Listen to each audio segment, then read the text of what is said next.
佢食飯會計到幾多粒米，買杯咖啡都要問邊間最抵。講理想嗰陣升低夾惡，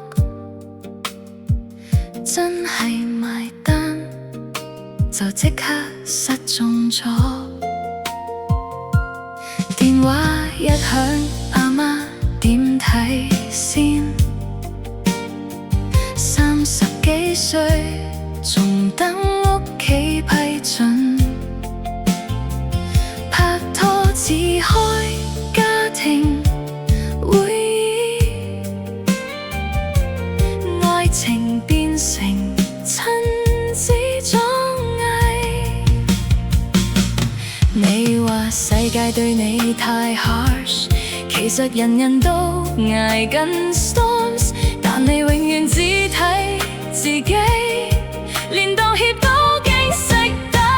你係小家的男人，心比針孔更近，愛一個人都要計成本，連擁抱都驚識本。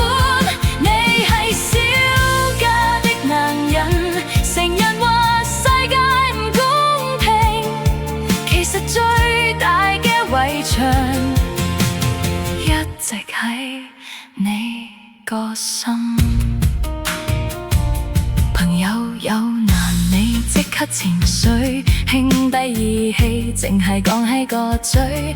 女朋友喊你二人麻煩，自己嬲就全世界要陪伴。成日話女人太現實，其實你最怕付出。想做大男人被人崇拜，但連垃圾都唔肯拎落街。大氣唔係聲夠大，成熟唔係控制晒，真正有肩膀嘅人會願意為愛承擔。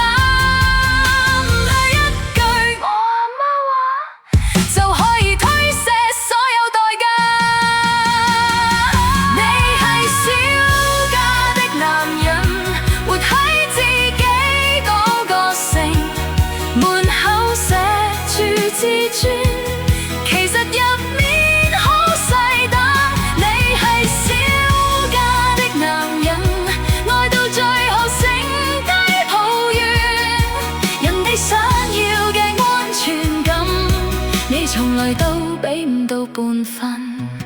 人成長唔係年齡，係學識點樣成全別人。